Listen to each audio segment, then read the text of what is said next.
नमस्कार, मी आशुतोष काळे. आपल्या सर्वांना 78व्या स्वातंत्र्य दिनाच्या हार्दिक शुभेच्छा. 78 वर्ष पूर्ण झाली आपला भारत देश स्वतंत्र होऊन. मला प्रश्न पडला की भारत जो की आज क्रीडा, औद्योगिक आणि सर्व क्षेत्रात जगभरात एवढं नावलौकिक होतोय, तर हा भारत निर्माण कसा झाला? या आपल्या देशाला ही संस्कृती लाभत कशी गेली? आपल्याला बराच इतिहास माहिती असतो, पण तो एक्झॅक्ट सिक्वेन्स वाईज माहीत नसतो. तर या व्हिडिओमध्ये मी बऱ्याच गोष्टी कव्हर करायचा प्रयत्न केलेला आहे.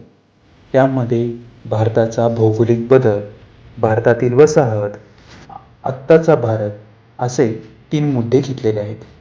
कारण ज्या देशाला एवढी चांगली संस्कृती लाभली त्याबद्दल आपल्याला माहिती असलेच पाहिजे. तर मग चला सुरुवात करूया आपल्या भौगोलिक विस्तारापासून. ॲज पर अल्फ्रेड वेगनरच्या पॅन्जिया थेअरीनुसार जवळपास 20 करोड वर्षाआधी पॅन्जिया हा कॉन्टिनेंट होता आणि पॅन्थालसा हा महासागर होता. मग नंतर त्याचे 2 वेगळे भाग झाले. त्यामध्ये 2 सबकॉन्टिनेंट निर्माण झाले. एक म्हणजे लॉरेशिया, जो की आत्ताचा आशिया, युरोप आणि नॉर्थ अमेरिका आहे. दुसरा म्हणजे गोंडवाना, जो की आत्ताचा south America, Africa, India, Australia आणि अंटार्क्टिका आहे. या 2 सबकॉन्टिनेंटमध्ये 33 ओशन होता. हे सगळं जे झालं, सबकॉन्टिनेंट जे निर्माण झाले ते कॉन्टिनेंटल ड्रिफ्टमुळे झाले, म्हणजेच जमिनीवर असणाऱ्या टेक्टोनिक प्लेट्सचं वेगळं होणं. आत्तापासून 13 ते 14 करोड वर्षाआधी इंडिया गोंडवाना सबकॉन्टिनेंटमधून नॉर्थ साईडला म्हणजेच लॉरेशिया सबकॉन्टिनेंटला जायला चालू केलं. आणि हे सगळं जे पॉसिबल झालं ते गोंडवानाच्या प्लूममुळे झालं. प्लूम म्हणजेच व्होल्कॅनिक स्पॉट्स बनायला कारणीभूत असतात. त्यानंतर म्हणजे आत्ताच्या 5 करोड वर्षांपूर्वी इंडिया आणि आशियाची टक्कर झाली आणि त्यामुळे हिमालयासारखी पर्वतरांग तयार झालं. तर हे आपण बघितलं जे की आत्ता इंडिया हा जो आशियाला जोडून आहे तिथपर्यंतची कहाणी. रिसर्चनुसार असं समजतं की 2400 ते 2500 वर्षांपूर्वी हरापन लोक राहायला होती. नंतर नैसर्गिक आपत्ती, भूकंपामुळे ते नाहीसे झाले. मग वैदिक आर्य लोक राहत होती जे संस्कृत भाषा बोलायचे. यामध्ये ब्राह्मण, क्षत्रिय, वैश्य असे लोक राहायचे जे की त्या संस्कृतीचा भाग होते. त्यानंतर बुद्ध व जैन समाजाचा उगम झाला. काही कालानंतर 16 राज्य झाली. गंधारा, कुरु, कोसला, मगधा यांसारखी राज्ये होती आणि हे सगळं चंद्रगुप्त मौर्यांच्या आधिपत्याखाली होतं आणि त्यांनी मौर्य शासन चालवले व ते वाढवले. हे मौर्य राज्य पहिले राज्यशासक होते. त्यांची राजधानी पातालीपुत्र, जे की आत्ताचं पटना शहर. आणि याच काळात मंदिरे, राजमहल, लायब्ररी, युनिव्हर्सिटी देखील उभ्या झाल्या. मग नंतर बरेच राज्य विविध राज्यात राज्य करू लागली. काही वर्षानंतर गुप्त एम्पायर आले जे की लॉ आणि ऑर्डर पाळू लागले. हे जे मध्य भारतीय युग आहे ना, ते गोल्डन एज ऑफ इंडिया म्हणून म्हटले जाते. हिंदू धर्मासाठी तर हे गोल्डन एज होतेच, पण याच युगात हिंदू अंकांसह भारतीय गणिताने अरब जगातील गणित व खगोलशास्त्राच्या विकासावर प्रभाव टाकला. हिंदू अरबी अंक प्रणालीचा निर्मातीचा समावेश होतो.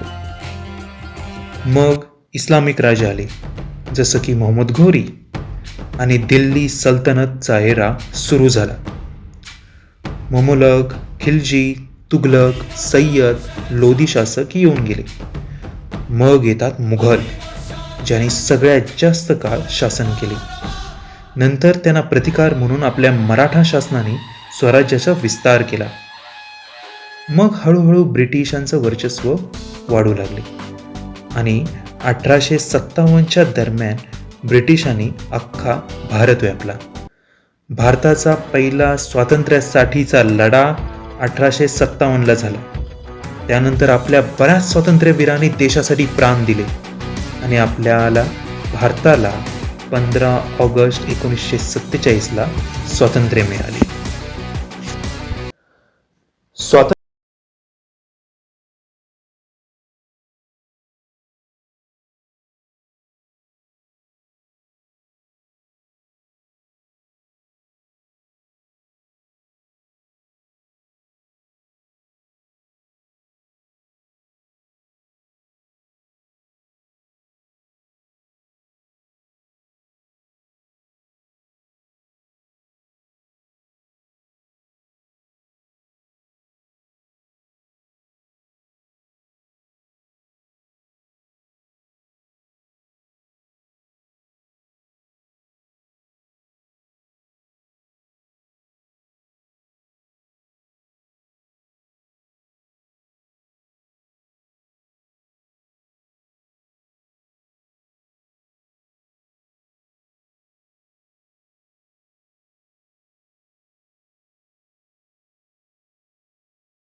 एवढेच वाटते की या नवीन टेक्नॉलॉजीचा वापर या एंटरप्रेनरनी जसा केला तसाच देशाचं नावलौकिक होईल असा टेक्नॉलॉजीचा वापर करून वेळ वाया न घालवता जर आपण प्रत्येकाने प्रामाणिकपणे आपली कामे करून हा देशाचा जो झेंडा सर्वत्र फडकवला पाहिजे, तर नक्कीच आपल्याला वरतून बघणाऱ्या स्वातंत्र्यवीरांना वाटेल ज्या भारत मातेसाठी, ज्या लोकांसाठी जीव गमावला तो व्यर्थ गेला नाही.